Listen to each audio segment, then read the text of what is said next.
Bagaimana? Puas? Lihat apa yang sedang terjadi. Makassar membara. Gedung DPRD-nya kini hanya tersisa puing dan arang. 3 sampai 4 nyawa melayang. Bukan karena peperangan melawan musuh, tapi karena kita sendiri yang membakar rumah kita. Tumbalnya saudara kita. Jakarta semakin bergejolak. Senen menjadi ladang penjarahan. Toko-toko dijebol, barang-barang diangkut tanpa ampun. Gas air mata bercampur dengan jerit ketakutan rakyat.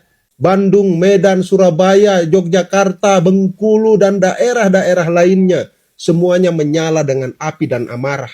Saudaraku, bukankah ini yang diinginkan para provokator itu? Inilah tujuan dari akun-akun anonim yang setiap hari menebar kebencian dan hasutan di media sosial. Mereka ingin kita marah buta. Mereka ingin kita kehilangan akal sehat kita. Mereka ingin bangsa ini hancur dari dalam. Dan harus kita akui, mereka berhasil. Mereka berhasil mengubah suara hati rakyat menjadi bara kerusuhan. Kita menuntut keadilan, kita menuntut kesejahteraan. Tapi apa yang kita lakukan sekarang? Kita justru memberi mereka kemenangan. Kita membakar fasilitas kita sendiri, kita menghancurkan ruang hidup kita sendiri. Kita menjarah toko tetangga kita sendiri. Dan akhirnya, kitalah yang akan paling merasakan pedihnya akibat perbuatan kita sendiri. Percaya atau tidak, investor sudah melihat semua ini.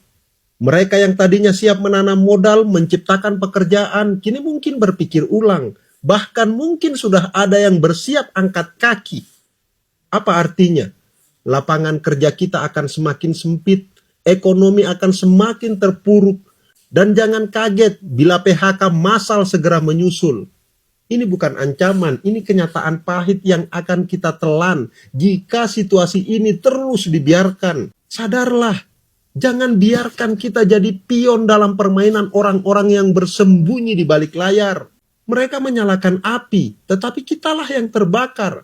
Mereka meniupkan provokasi, tapi kitalah yang kehilangan masa depan. Kita sedang dipaksa saling menyakiti, sementara mereka bertepuk tangan di kejauhan. Hari ini kita harus berani berkata, cukup. Kita boleh marah, kita boleh menuntut hak, tapi jangan sampai kita hancurkan diri kita sendiri. Karena bila bangsa ini runtuh, yang paling menderita bukanlah mereka, melainkan kita, rakyat biasa yang hanya ingin hidup layak dan tenang. Dan kepada pemerintah, para pejabat publik, kami titip harapan. Jangan hanya hadir dengan gas air mata dan barikade aparat. Hadirlah dengan langkah yang menenangkan, bukan menakutkan. Kami tahu, kalian pasti bingung harus berdialog dengan siapa, karena gerakan ini tidak jelas siapa yang mewakili siapa. Masing-masing datang dengan kemarahannya. Jaga fasilitas publik kita dengan tegas, tetapi tetap manusiawi.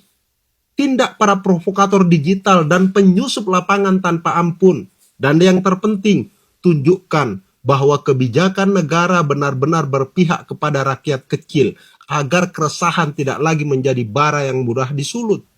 Dan satu lagi, perbaiki komunikasi publik kalian. Jaga diksi, jaga kata-kata, jangan sampai menyakiti hati rakyat lagi.